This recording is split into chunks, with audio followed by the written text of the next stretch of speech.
Good morning. This is Jim the Keys Bartender coming to you from Key Largo. How are you all doing today? Well, we are getting into late August, and it is turning into a scorcher here just getting a little warmer down here. And I know there's warmer places in the United States, but with the humidity above 75%, it just feels it. You know, you just feel a little more. It's like Africa hot here. And, you kind of get used to it. I guess we're fortunate to have this kind of temperate weather. And what's really unusual is there's no tropical activity in the Caribbean basin where we are. Now, unusually, there is up near the Northeast, in between Bermuda and North Carolina, and tropical storm, could be Hurricane Henri, is heading up towards taking a track to New England. And that is an oddity. I'd have to say that New England was going to see more tropical activity than South Florida. But it's the kind of crazy world we live in today. And it's just, I guess, general weirdness. I don't know if we're hypersensitive or is it normal. It just seems like people's behavior is different. Or maybe we're examining it different. There's just so many things going on. We got the pandemic. We got political strife in the U.S. and across the world, economic uncertainties and things like that. But the world's always been like that, hasn't it? Gosh, go back to a time. Give me a 20-year spate of time when nothing had gone on, nothing big. It happens. It's the way the world is. And now, because we're so interconnected, we're feeling it together. You hear about it. Sometimes you'd hear like something could be occurring in China, and I'm not talking about the pandemic exactly, but it's occurring in the United States. It's occurring in France. It's occurring in Kenya and in Peru and places like that. Right? And we share this stuff. And for some reason, some of us feel more interconnected than other people. Some people don't act that way. Some people are more outliers in the way they behave. I hesitate to say selfish, because that's a buttonholing someone and calling them selfish when they're inside their head, and it's got to be hell for these people. But some of the material I have today, it's going to be taking advantage of those things, meaning I deal with it. And last night, I was working. Thursday night. It's an interesting night. Had some people in. A lot of locals once again. A couple tourists. Some new people in the area. Always nice to meet new people, because we always have people coming and going. The locals that leave. Eventually they said, we had enough, we're ready to move on from the Keys. And we had our friend Jeff, who is always at the bar, and he's always doing coding or watching his YouTube reaction videos. And he used to sit on one side, and I was used to that. And Jeff was never an annoyance. He was just ubiquitous. He was there at the bar, having his vodka and Coke, a couple vodka and Cokes, and doing his coding. Maybe eating a little something. But he always had his place, and people say, "Where's Jeff?" And things like that.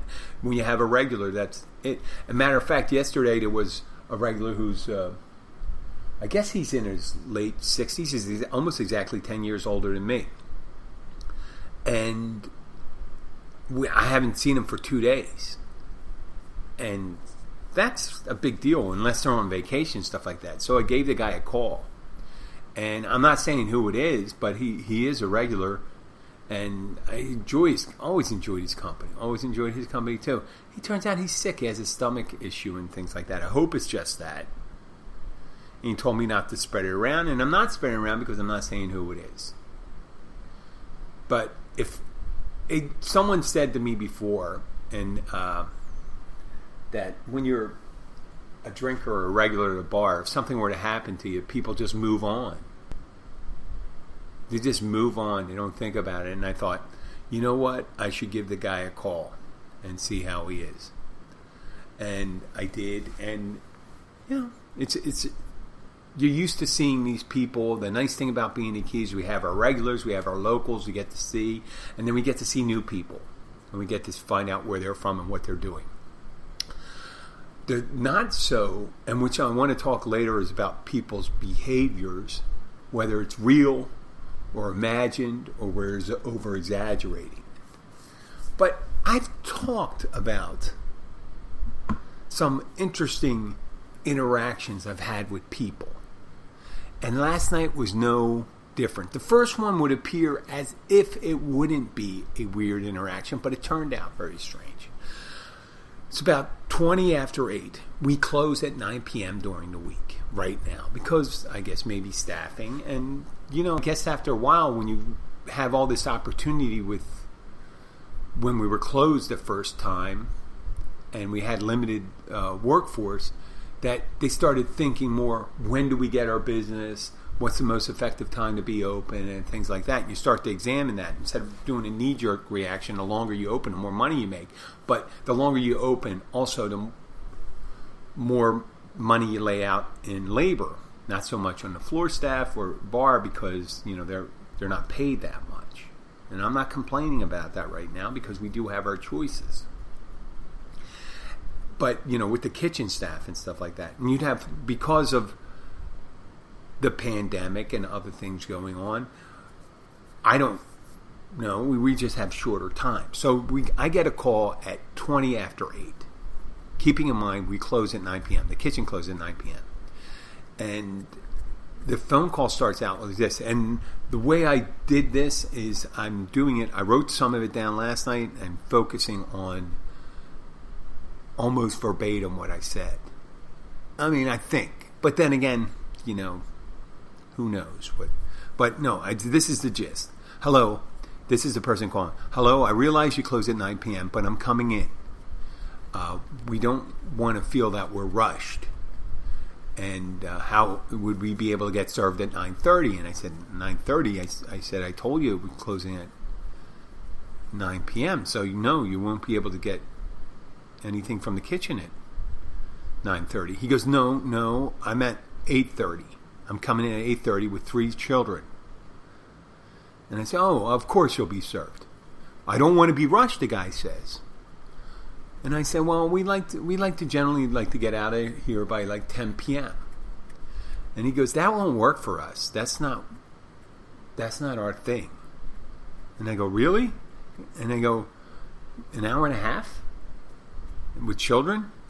I'm thinking in my head, they'd like to have a couple cocktails before, or kids want to have some oysters maybe, And when they say children, the guy on the phone sounded young himself, sounded like he was 30 or something like that. So he says he's coming in with kids and children. I just naturally assume, and it did turn out that way, which I'll refer to later.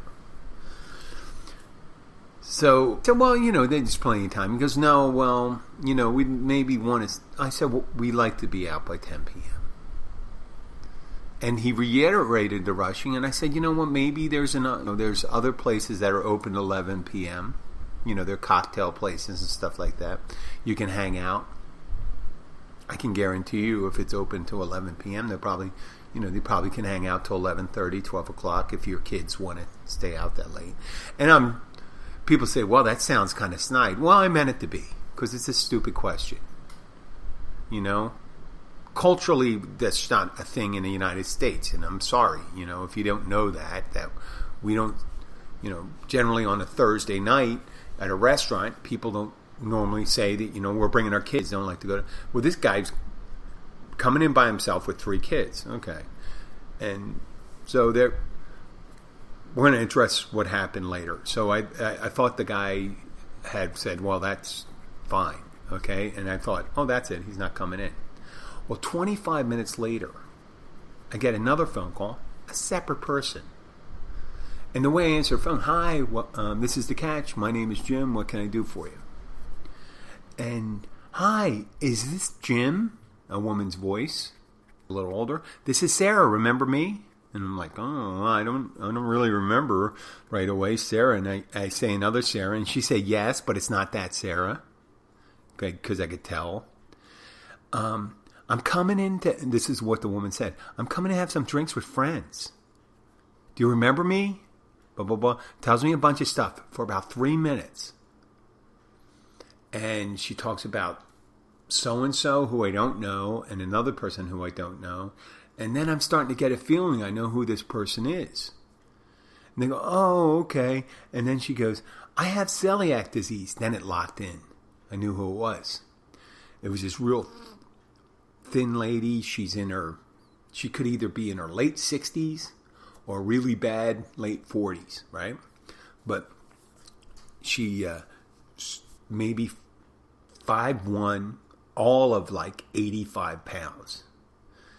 And she goes, I got celiac disease, and I need to, I bring my own wine glass in. I don't remember that part, but I like Pinot Noir, blah, blah, blah, blah, blah.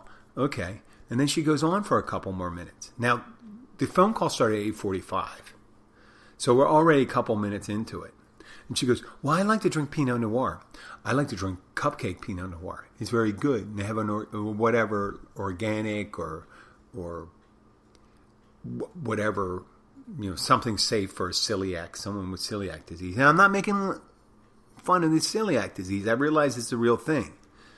But then again, I don't think I'm going to get bitched out by anybody on here, because I don't think that's my listeners, or I'm going to have a large group of celiac fans, people that have celiac. And then I think, oh, I know who you are. And she goes, yeah, you may not recognize me. And I go, oh, whoa, what happened? And she goes, I lost a lot of weight. And the woman sounded thin, and she was thin before, and from the first time I met her. And I'm thinking, what happened? How could you have gotten thinner? Be like walking around a broomstick. You'll be walking around a broomstick. I'm not going to. And how are you walking around? And I'm thinking, well, maybe, are you a disembodied head?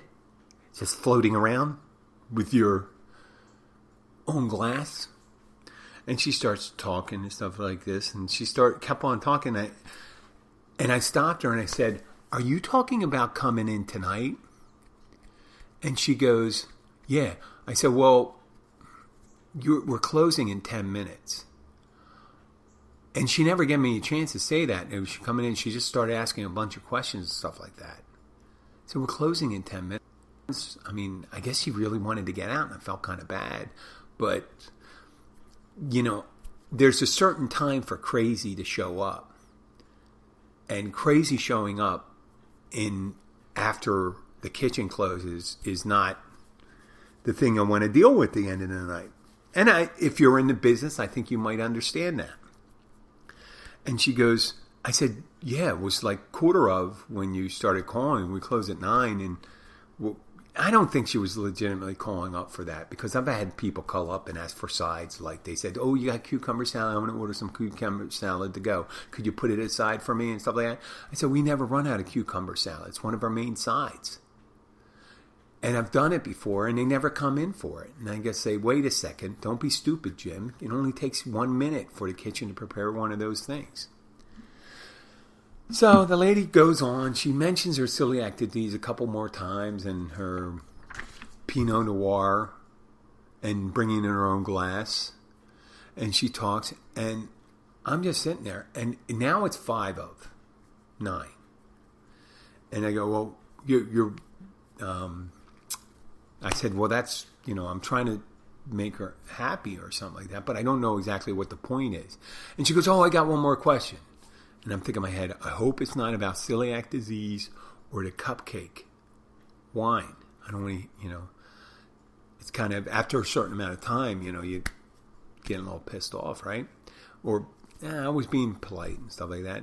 And the lady goes, well, it's about my wine glass. And I say, what about your wine glass? You're bringing it in. And she goes, oh, no, but will you be freaked out if I bring my own wine glass in? And I'm thinking, okay, yep. No, not at all. It's really great talking to you. I have people I got to take care of. I'm bartending, which wasn't necessarily true. We did have a group of people there that came in around 7, and they stayed to about quarter, little before 10. That thing was crazy. Now, postscript, right after a couple minutes that lady I'm on the phone with that lady, a gentleman walks in, looks to be in his 30s, and he has 3 kids, and all walking around in dinosaur animals. I mean, head to toe with the whole jumper thing. And the kids are like 7 to 9 years old. I'm just guessing. Walking around in animals. I mean, they're dressed for bed. They're pajama clothes. And it's 80 degrees and, 80-something degrees outside, and they're wearing kind of like fleece pajamas. And I'm thinking, Jesus Christ, And they sit down and they order their food and they get served around quarter of, and they, without being rushed, taking their time, having the kids run around the restaurant, they leave at 9:35. So the whole thing was kind of like, the whole conversation I had with the guy was moot. If you come at 8:30, yeah, you just hang out for an hour and stuff like that, and then you have 25 minutes to spare, and then you left. I'm like, it's like as if people just need to be heard. Like, and I guess this guy's stuck with kids, and he's just wanted to go. He's micromanaging his meal with his kids. I've had people do that with their dates, stuff like that. Oh, I'm going to go out. I want to know if it's nice and all that stuff. And I said, well, we're a nice restaurant, but we're a family restaurant. There's other ones for more romantic. You need quiet romantic. We're a little louder, tighter place, right? Family restaurant. Exactly. I'm ready to move on to that. That's it for today on that thing. And then we're going to finish up with, I think I want to talk about the state of affairs in the industry. 2 of the things came up. Recently, I noticed when I put water in front of people, some people are militantly anti-water when they're at the bar. It's like you put a water glass in front. I do it for several reasons. First of all, when people are drinking, I think it's good for them to have something in case they need to clear their throat when they're eating something heavy. So I put up a glass of water for them. But there's some people when they're drinking, I put up a glass of water. Especially look like they were in the sun for a while. And say, listen, and if they don't sound too hot, I'm like, here's a glass of water. Get the hint. You got to drink some water. You just can't pound them sitting at the bar all night. And then people say, I don't want it. I'm like, well, I'm just here to drink. And I'm like, why are you so adamant? I'm looking out for you. I really am. Why do you need to get upset? And when they get upset about it, it makes me think that they had too much to drink anyway. It's like when someone sneezes, and I've had that once or twice. I give a sneeze, and I hand them a napkin. And it sounded like, I said, well, it sounds like you have a little going on there. I just want you to have that. And another thing brought me up, and it hasn't happened since last week. I haven't had that happen for a couple of years. But it is an unusual thing sometimes. And I had it several times at the restaurant I worked at previously. I don't know why that would change now at the family restaurant. Maybe it's more of a higher end issue. But a couple times I've walked up to people at the bar, and I'm really close, and I get a chance to look at them. And they are gender ambiguous. There was a bit on Live called Pat, and Pat would say things you would never guess. There are always people trying to ask without asking, what are you, a man or a woman? What do you want to be referred as? And there's some people that are like that. Obviously, there's guys, and you don't see them. You see, there's more in Miami and stuff like that, and they're like TikTok stars and stuff like that do the hair and the makeup, and they're men that look girly, and there's females that look manly. And now, I originally say, how are you doing, folk? But for some reason, if you have a slight impediment, it could say, how you doing, fucks, instead of folks or folk. I got to watch what you're saying. Hello, how are we today? Don't say any pronouns. We is a pronoun. How are you? Has no way. I can go when it's obviously a group of ladies. Hello, ladies. How are we today? Ladies and sir. You can tell. And I don't have a problem with the gender thing. People say, deal with it, Jim. And I just want to be able to be personalized in my greeting, to know I'm acknowledging somebody. I do that a lot with the disabled, because the disabled get ignored all the time. When someone rolls in with a wheelchair or with crutches or anything, one of the ones that have that kind of arm brace crutches where they're wrapped around the forearms and they're walking in. I always try to greet those people first, because I know a lot of times when you go to people feel uncomfortable and they have a tendency to be ignored. But walking up, and there was one particular case was when I was working at this place in the Encore, and this couple came in, and they were in their early 60s. And there was one woman who had long dark hair. And the other one, I couldn't tell. They were stocky. Glasses. Their voice was a little different. But they had an earring, and the earring didn't make me think, but I had a feeling I'm listening to a voice. The voice was a bit off and stuff like that. And it turned out a woman too.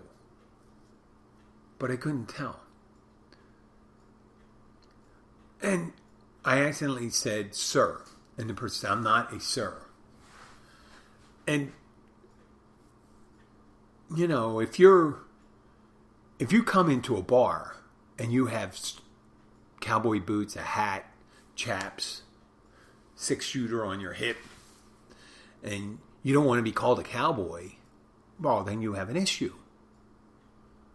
Or you wear a stethoscope and a surgical mask. Well, that's not that unusual nowadays, is it? And one of those reflectors on your head, and you don't want to be called doctor. Oh, I don't want to be called doctor. I'm not a doctor. It's like a duck. Why would you do that? It's like you're one of those people that get paid to impersonate presidents or famous people. They want to dress like they want to appear as something, but they don't want to be addressed as something. They want to keep you guessing. And when that person said that, I'm sorry about that. I made that decision because I had it happen a couple times. I said, I'm sorry. And it's not that I'm unfeeling or insensitive. It's like, obviously you were intending to do that. Or if you were trying to say, well, show the hypocrisy or the fallacy of society's judgment of gender. Well, you came to the bar and you just looked like a guy and I called you sir. And if you dress like a woman and I call you miss, I apologize. I'm sorry, and then move on. I don't really. There's a lot of things I have a lot of angst over. That is not one of them. Not at all. If you were wearing a tall, pointy hat and you had a big staff and a robe, I might call you Gandalf. Hey, Professor Dumbledore, how you doing today? Don't be surprised. If you dress like a wizard, you're going to get dressed like a wizard. And don't put a fucking spell on me, man. I'll put a spell on you. This all boils down to how sensitive people are now. There's a lot of articles we hear about flight attendants and air crews having issues with people in air travel. But we also, just as much, hear in the service industry how difficult and angry some customers are. Right?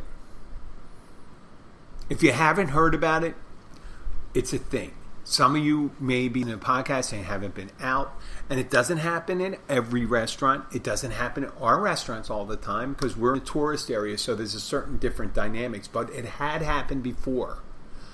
I've got in this shouting matches with one guy, and we did the thing where we're calling each other motherfuckers right at the bar, screaming at each other. Now, I didn't start with that. The guy started doing it at this, and he was getting really violent. He was amping it up. He was coming up at me, and I don't know if he didn't have his coffee that day or get his testosterone treatments, or maybe his wife ran off with the UPS guy, or maybe, he couldn't get his pension, whatever.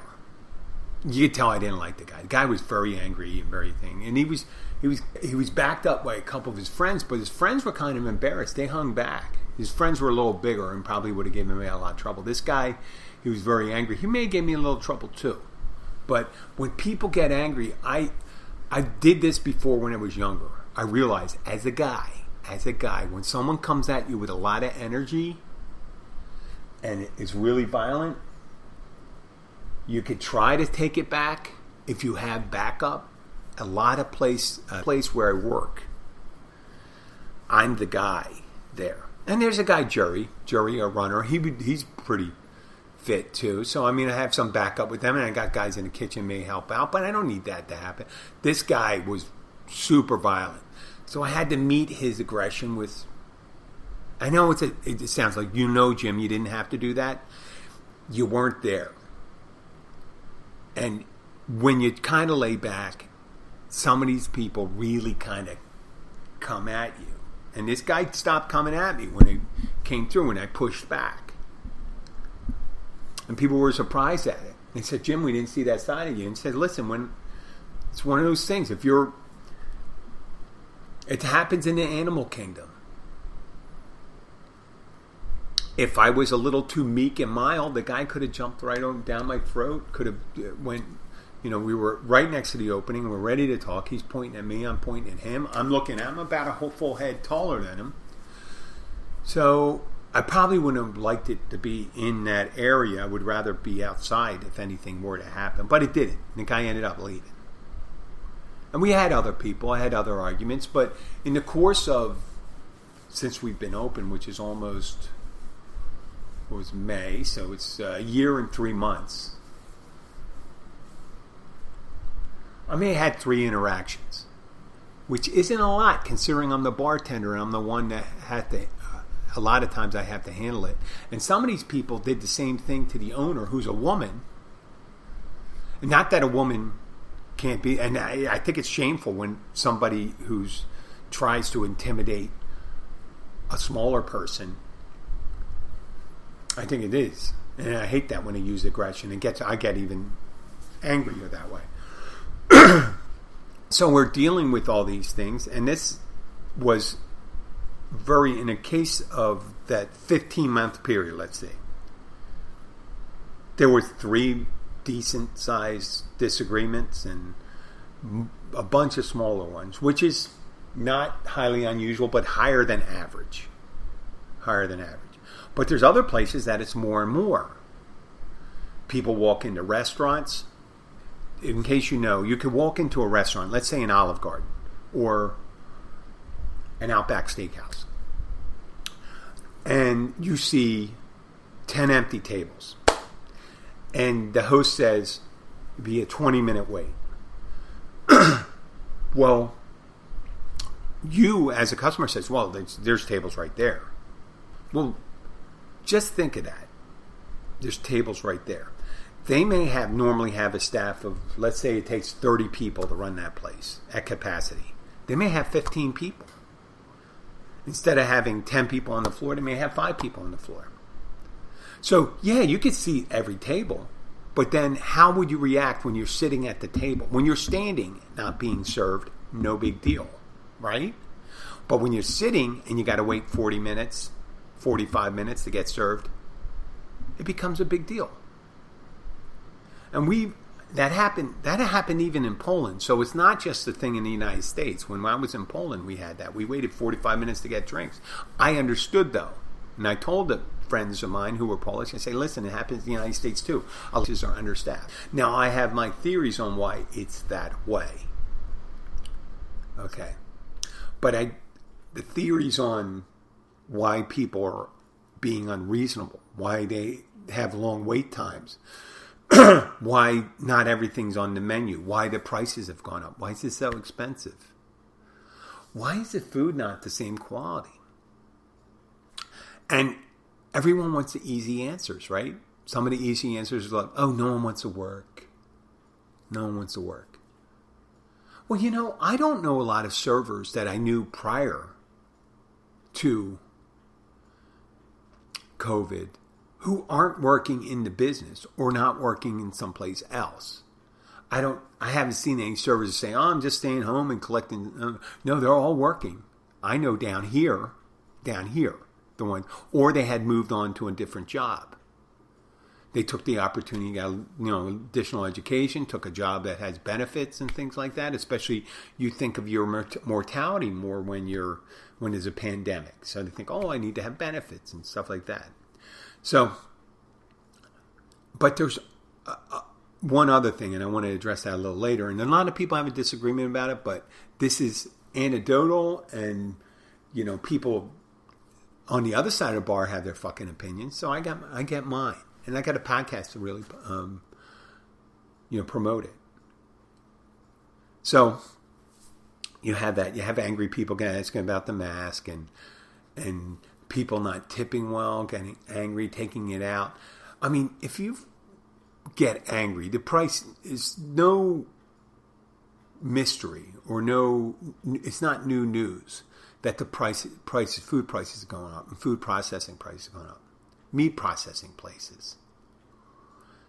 Just poultry processing centers. Remember when that first COVID came out and they were closing those places in the central part of the United States?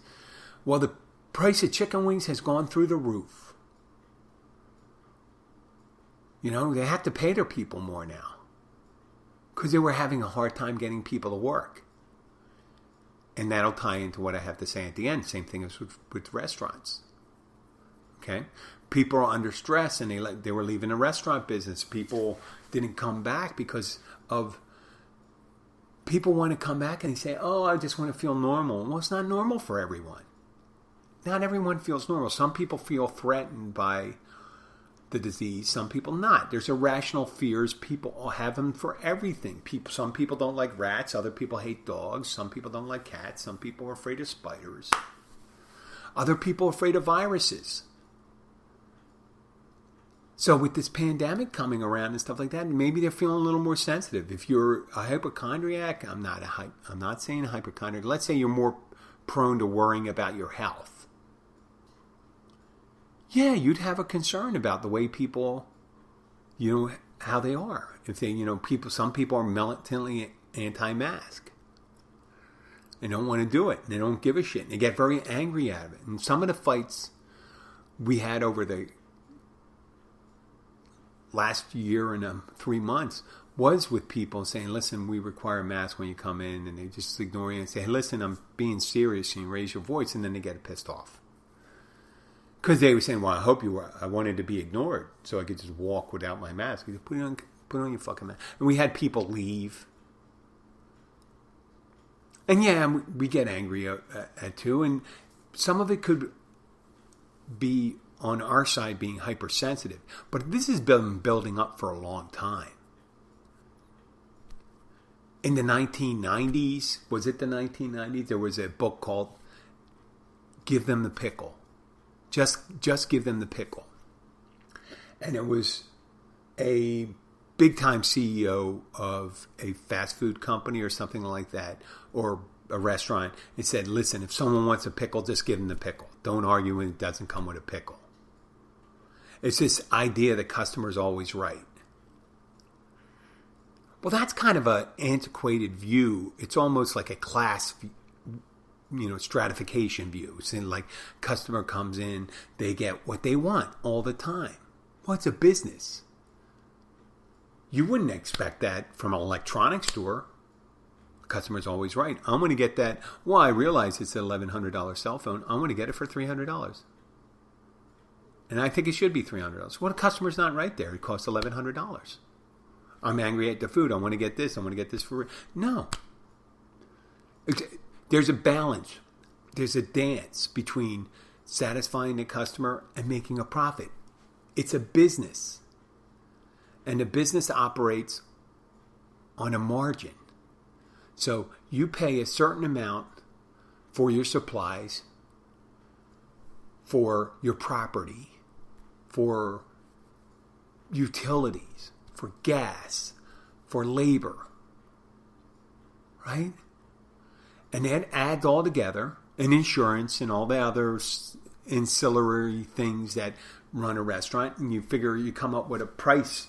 Like the chicken wings cost a certain amount, but also you have to pay for the AC, and you got to pay for the staff, and you got to pay for the cleanup, and you got to pay for insurance, all those things. That's all factored in the price of a set of chicken wings. So chicken wings aren't on happy hour anymore. The price has gone up. Yes, you're unhappy with it. We're unhappy. We can't offer it to you anymore for that price. Is the price going to go down because you're unhappy? No. Because you know why? We're a business. And the primary, whether you believe it or not, the primary thing is to make money. And in order to make money, we got to keep people happy. But we got to be able to make money in order to stay in the business. If you just make people happy just by catering to every whim, you could just give away the house. So that's the delicate dance we do. Giving them what they want, and there's people that have irrational demands. You can't make everyone happy all the time. You just got to cater to that people that are going to be satisfied and happy, and they have kind of realistic demands and expectations. And we try to exceed those. You exceed them being nice, doing this, the food, the quality of food, and the amount. It's just like, if you want to go out and you want to get like a $17.95 prime rib and stuff like that, good luck. Because without,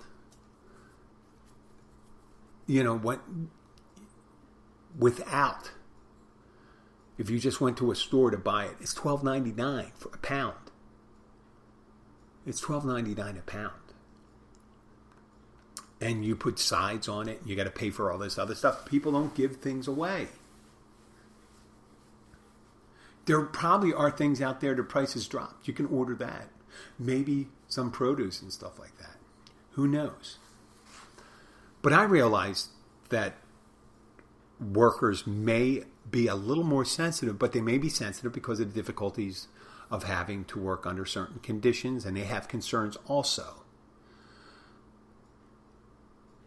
But that mentality that the customer's always right, and the way you treat people, some people talk to them like they're not a person.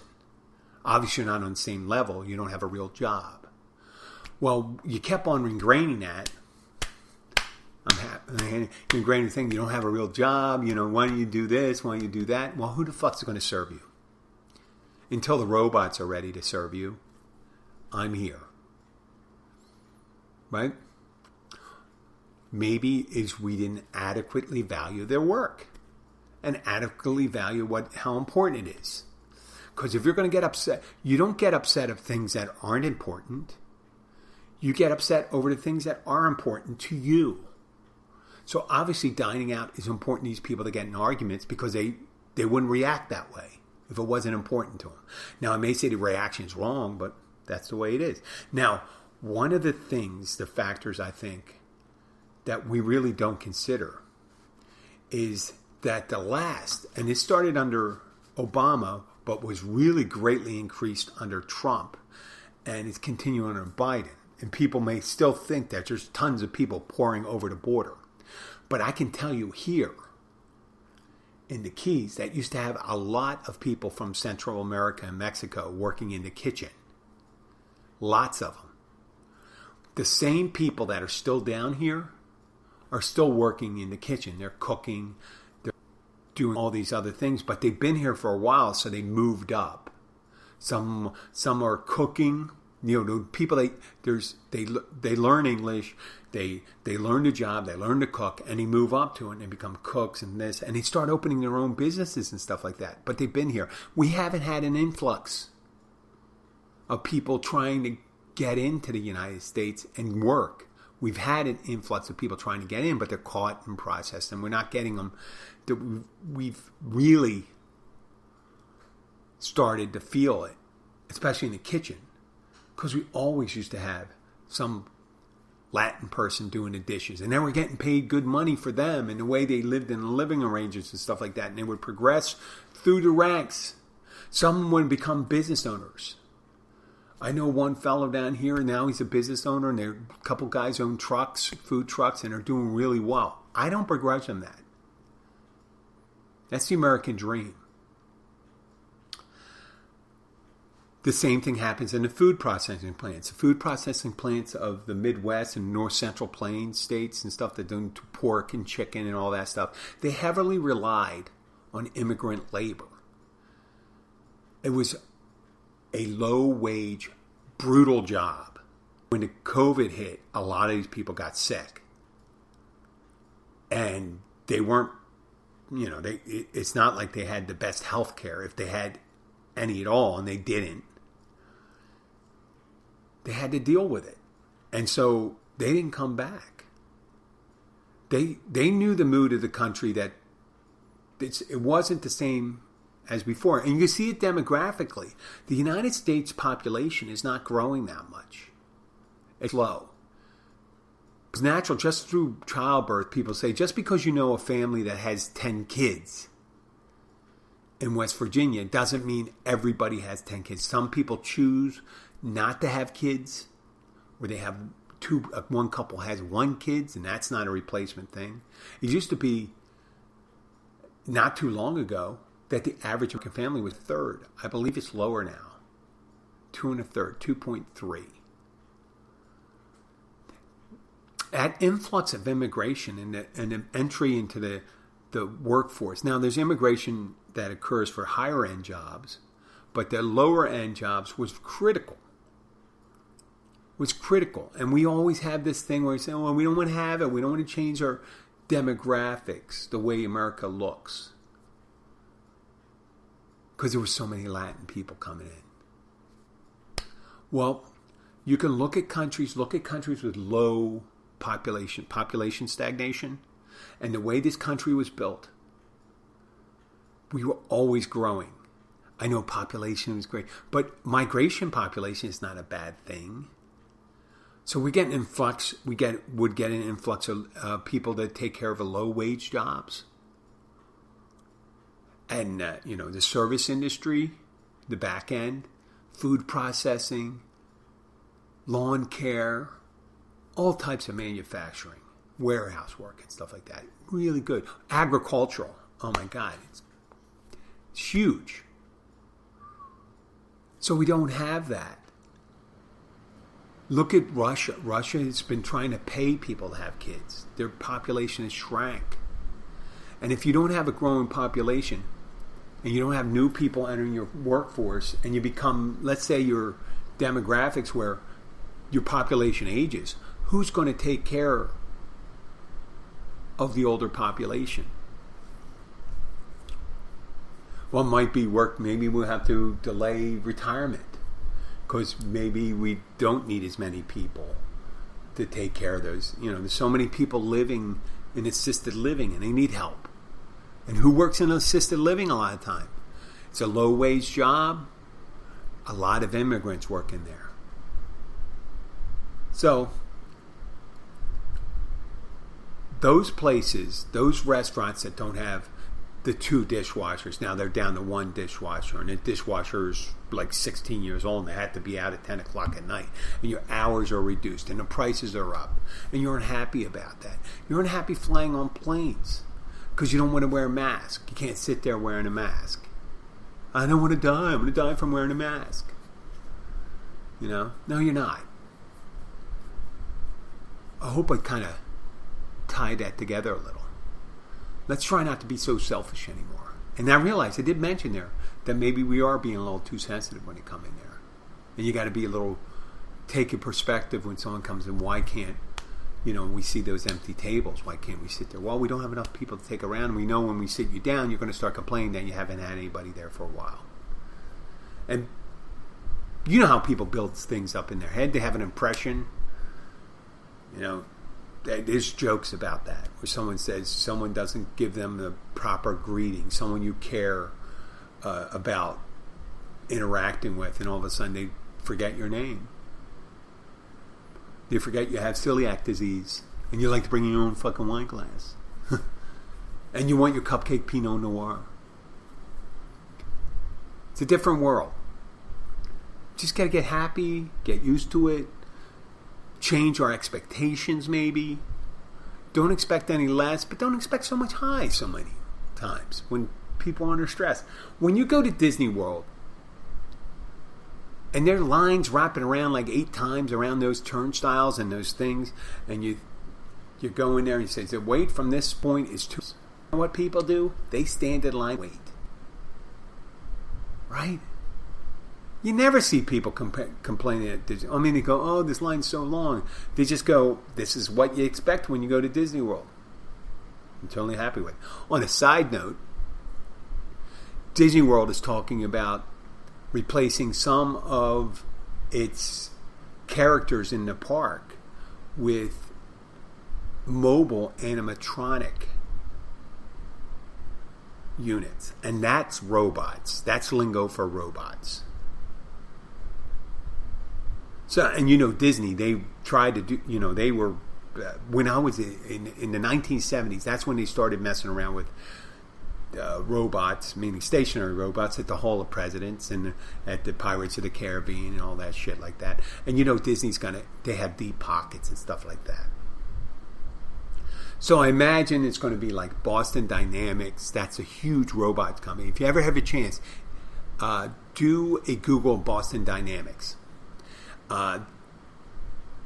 They build robots and show video, these bipedal, 2-armed, semi-human shaped robots through an obstacle course, right? Jumping on the tables, walking around on inclined circle, walking around a circle, and able to keep their balance, and then doing a backflip and landing on their feet. It looks like these things probably look like they cost a couple $100,000 a piece. But if anybody's going to have the pockets to do something like that, it'd be Disney. And when that price comes down to $20,000, $30,000 a piece, Disney's going to have some robots walking around and talking to them. And they say, oh, they're not really robots.